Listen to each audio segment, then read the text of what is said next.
Pengembangan profesi konseling. Bimbingan konseling sebagai upaya pendidikan. Bimbingan dan konseling dengan pendidikan tidak dapat dipisahkan karena mereka saling menguatkan, mendukung, melengkapi, dan menyempurnakan untuk menghasilkan siswa yang berkualitas pada masa yang akan datang. Bimbingan dan konseling dalam dunia pendidikan terletak pada 3 bidang, yaitu: pertama, bidang instruksional dan kurikulum. Bidang ini mempunyai tanggung jawab dalam kegiatan pengajaran dan bertujuan untuk memberikan bekal pengetahuan, keterampilan, dan sikap kepada peserta didik. Kedua, bidang administrasi dan kepemimpinan. Bidang ini merupakan bidang kegiatan yang menyangkut masalah-masalah administrasi dan kepemimpinan, yaitu masalah yang berhubungan dengan cara melakukan kegiatan secara efektif dan efisien. Ketiga, bidang pembinaan pribadi. Bidang ini mempunyai tanggung jawab untuk memberikan pelayanan agar para peserta didik memperoleh kesejahteraan lahir batin dalam proses pendidikan yang sedang ditempuhnya. Konselor sebagai upaya pendidik profesional. Kompetensi merupakan faktor yang sangat penting bagi seorang guru. Maka dari itu, mutu dan juga produktivitas pekerjaan guru harus menampakkan perilaku yang bersifat profesional dan berkualitas, karena posisi guru menjadi sosok teladan bagi setiap siswanya.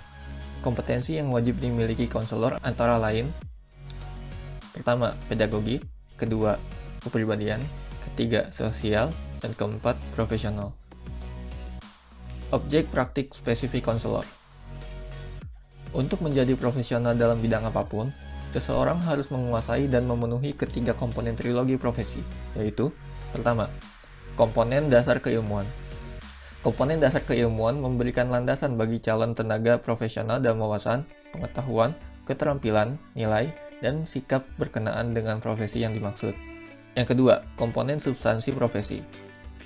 Komponen substansi profesi membekali calon profesional apa yang menjadi fokus dan objek praktik spesifik pekerjaan profesionalnya.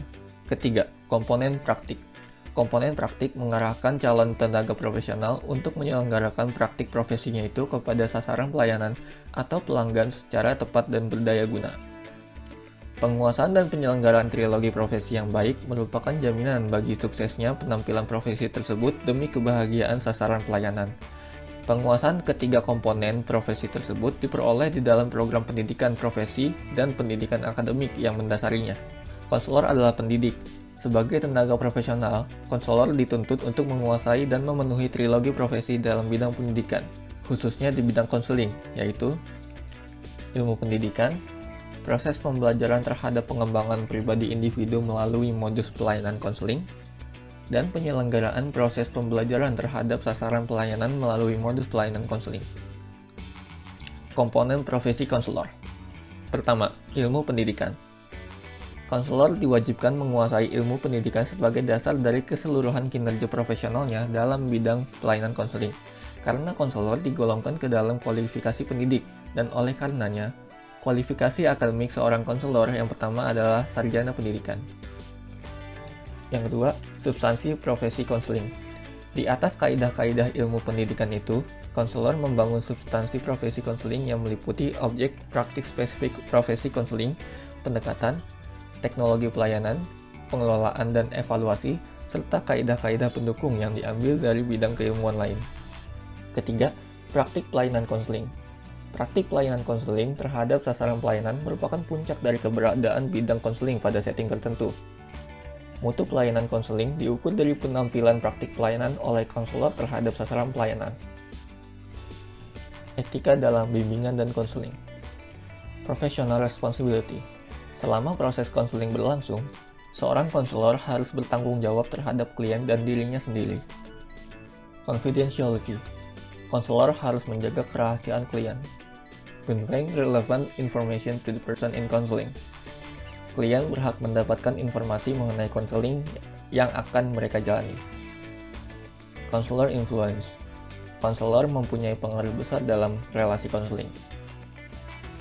Arah pelayanan bimbingan dan konseling. Pelayanan dasar. Pelayanan mengarah kepada kebutuhan siswa yang paling mendasar, yaitu kebutuhan makan dan minum, udara segar, kesehatan, serta kebutuhan emosional sosial. Pelayanan pengembangan. Pelayanan untuk mengembangkan potensi peserta didik sesuai dengan tahap-tahap dan tugas perkembangannya. Pelayanan terapeutik. Pelayanan untuk menangani permasalahan yang diakibatkan oleh gangguan terhadap pelayanan dasar, pelayanan pengembangan, dan pelayanan arah peminatan. Pelayanan arah peminatan. Pelayanan yang secara khusus tertuju pada peminatan peserta didik sesuai dengan kurikulum yang ada. Pelayanan diperluas. Pelayanan dengan sasaran di luar diri siswa pada satuan pendidikan, seperti personil satuan pendidikan, orang tua, dan warga masyarakat lainnya yang terkait dengan kehidupan pendidikan. Prosedur pelayanan bimbingan dan konseling. Pengantaran, yaitu proses mengantarkan klien memasuki kegiatan konseling dengan segenap pengertian, tujuan, dan prinsip dasar yang menyertainya. Penjajakan, yaitu proses memasuki hal-hal yang bersangkut paut dengan permasalahan dan perkembangan klien. Penafsiran. Hasil proses penafsiran ini pada umumnya adalah aspek-aspek realita dan harapan klien dengan berbagai variasi dinamika psikisnya. Pembinaan. Proses yang mengacu kepada pengentasan masalah dan pengembangan diri klien. Penilaian. Upaya pembinaan melalui konseling diharapkan mengentaskan masalah klien. Terima kasih telah menonton sampai akhir.